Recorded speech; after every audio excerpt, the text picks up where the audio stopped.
All right, viewers, how do we simplify the value of f of minus 1? Since we are given that f of x plus 2 is equal to all of this quantity.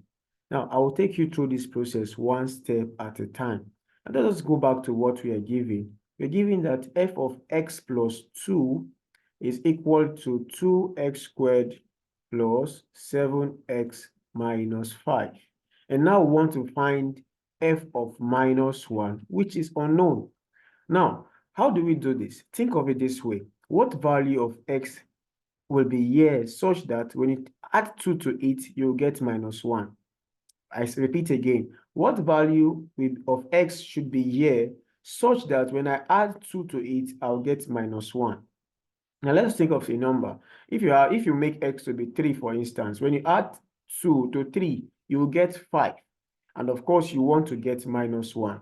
Now, if I think of minus 3 now, for instance, let x be minus 3. You see, minus 3, when you add 2 to minus 3, what will you get? You get a negative 1. So that means you want to make your x to be a negative 3. So I'll say let x be equal to negative 3.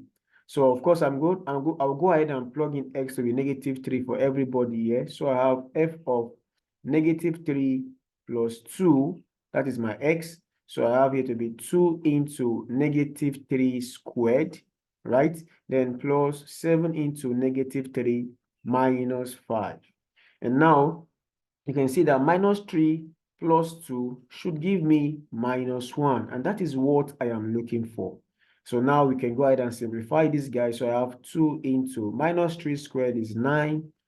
And I have here to be 7 times minus 3 is minus 21. That should be minus 21 minus 5. So 2 times 9 is 18 minus 21 minus 5. So finally, 18 minus 21 should give me minus 3, right? Yeah. And finally, minus 3 minus 5 should give me minus 8. So therefore, f of minus 1 is minus 8.